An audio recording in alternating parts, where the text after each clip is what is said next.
Shrirang Amarnath trust આ trust દ્વારા સેવાકીય કાર્યો કરવામાં આવી રહ્યા છે।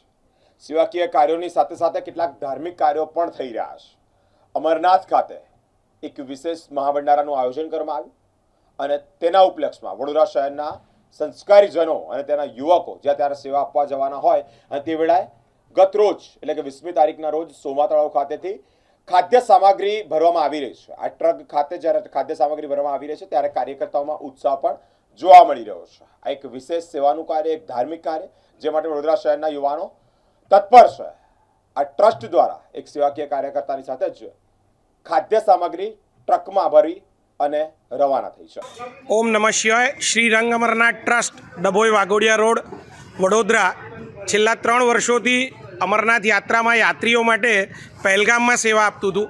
આ વર્ષે અમારી સારા કાર્યને જોતા શ્રી અમરનાથ શ્રાઇન બોર્ડે અમને વેસ્ટર્ન ઇન્ડિયાનું પહેલું ટ્રસ્ટ છે, આખા ગુજરાત, મહારાષ્ટ્ર, રાજસ્થાન, મધ્યપ્રદેશ એ બધા સ્ટેટમાંથી એક જ માત્ર પરવાનગી મળી છે આપણા ભંડારાને, જે પંચતરણી સ્થિત 12,000 ફૂટની ઊંચાઈ પર જ્યાં ઓક્સિજનની પણ કમી હોય છે, ખૂબ વરસાદ અને ઠંડી હોય છે, ત્યાં અમને સેવા કરવાનો અને ભંડારો ચલાવવાની પરવાનગી સરકારે આપી છે।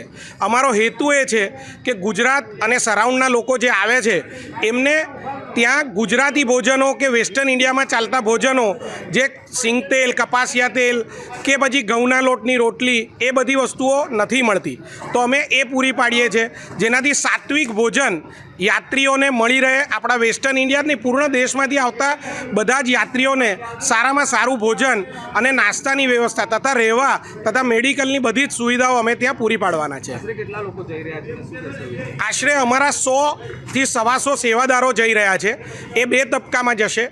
આજે ટ્રક રવાના થયો છે, આના આગળ અમારા બીજા ટ્રક રવાના ઓલરેડી થઈ ચૂક્યા છે 2, જે અમારા પહેલગામમાં મૂકેલા શેડ ને સામાન હતા એ બાલતાલ પહોંચી ગયા છે। ત્યાં ઉપર અમારે સૌથી ચેલેન્જ વસ્તુ એ છે કે બાલતાલથી 12 કિલોમીટર ઉપર બાય પીઠ્ઠુઓ સાથે માનસિક રીતે ઉચકીને શેડ તથા બધો સામગ્રી લઈ જવાની છે।